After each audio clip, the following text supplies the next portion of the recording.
What is Japanese pitch accent? Well, do you know how in English we have syllables that are stressed? In American English, if a syllable is stressed, it's louder, it's longer, and it's higher pitched, and it's sometimes said differently. So we have something similar in Tokyo Japanese, except it's more subtle and it relies more on pitch. Occasionally, the only clue you'll have to differentiate between two words will be pitch accent, but on most occasions, it'll just be there and not be differentiating anything and just influencing how you sound and speak. So does it actually matter? In my experience, pitch accent only plays a minor role in exchanging key information. In a favorable environment, it's not important for basic communication. It's kind of like how hair doesn't make a difference in me recognizing Dwayne Johnson in these pictures. But what if you're looking across a crowd of people and you're looking at the back of their heads and you're trying to recognize either a friend or Dwayne Johnson in this case? Would you see someone with a full head of hair and think, oh, Dwayne Johnson? So originally in another environment, it wasn't key information, whereas in this environment, it played a crucial role, even though it's still technically a minor feature of who they are and what they look like. And this is because one, there was a lot of interference, other people, and two, you're lacking some other information. So like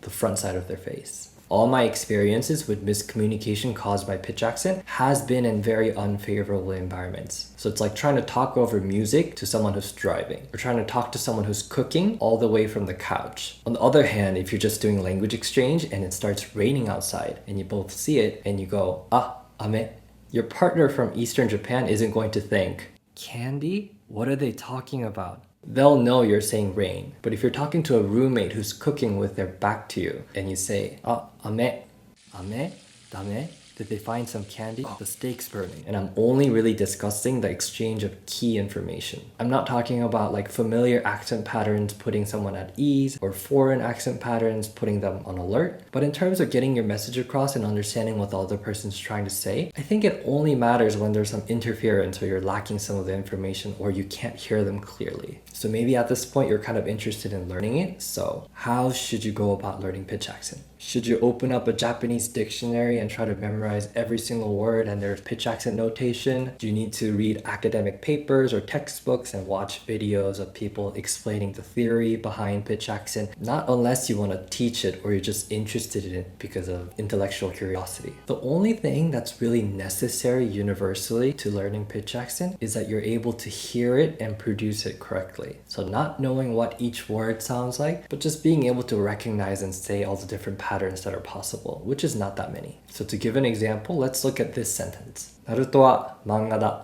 I picked this sentence on purpose because it doesn't have any accented syllables. Your end goal in learning pitch accent isn't to know every word, it's just knowing the difference between Naruto wa, Naruto wa, Naruto wa, Naruto wa. If they sound like different things to you and you're able to reproduce them consistently, I think you're pretty much good. So for those who are interested, how do you exactly get there? While I'm sure there are many different ways, I'm going to recommend some activities that I know are pretty effective. Whenever I talk about an activity that involves another person, like a native speaker, I'll try to also include something that you can do by yourself that has pretty much the same effect. To start, let's build some awareness. So one way you can do that is through exaggerated examples. A nice way to do this is to have a native speaker speak sentences or phrases that are only different in pitch accent to you in a way that's a little bit exaggerated and probably slowed down. And when I say slow and exaggerated, I don't mean something that's completely different from natural speech. So not arigato.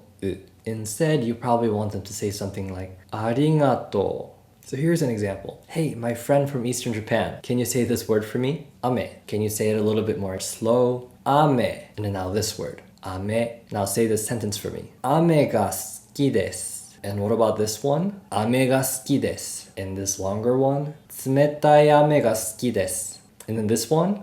Tsumetai ame ga suki desu. If you can harass one of your friends into doing this for you with a bunch of different words, like a couple of nouns, couple of verbs, couple of adjectives, maybe adverbs, and some endings, so maybe like 10 different words, your brain is definitely going to be aware of this difference. Now, if you can't do this with a person, what I would do is just go watch a bunch of different YouTube videos of people explaining pitch accent where they give you, contrastive examples. So the next step is to have some clear categories of sounds in your brain. So something like these sounds sound alike, and these sounds sound alike, and they sound different. We do this naturally with vowels and consonants, and we can also do it with, accents, tones, things like that. A good way to do this is discrimination training. So discrimination training just means training yourself to discriminate or distinguish between two different, inputs or stimuli. So you can grab a native speaker again and have them quiz you on which phrase they're saying. So you could be simple words like ame and ame, or it could be different phrases, something like 花が綺麗ですね and 花が綺麗ですね.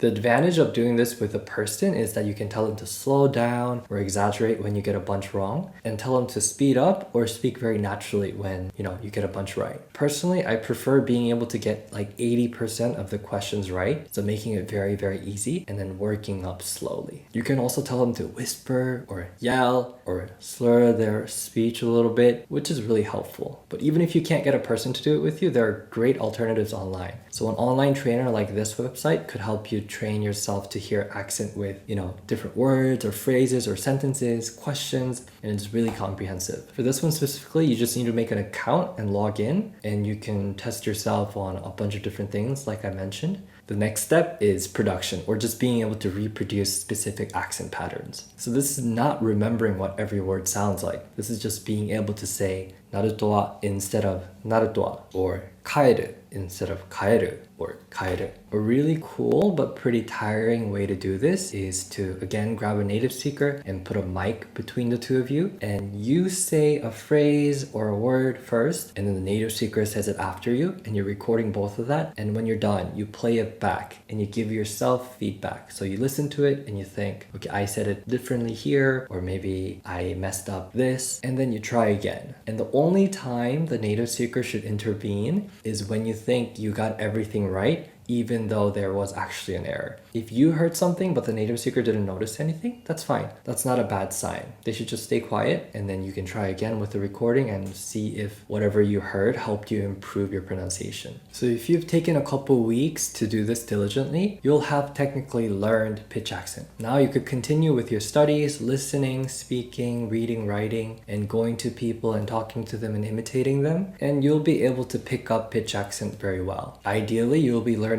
chunks instead of words. So instead of learning manga, you'll be learning manga da, manga kara, manga ni wa, all as different chunks. And to me, this is more learning the language and learning words and how they sound than learning pitch accent. If you're learning by reading, it can be a little bit more difficult, and you might have to rely on something like the NHK Pitch Accent Dictionary, which is also available digitally. Or you might get a book that also has an audio book to help you with learning the pronunciation and making sure you're saying things correctly. If you really like the video and maybe you want to support the channel, well, thank you. And every like or comment and subscribe helps the video get more views and maybe reach people that it's actually going to help. And I also have a Patreon account that I created recently, and I'll leave that in the description. Thank you for watching.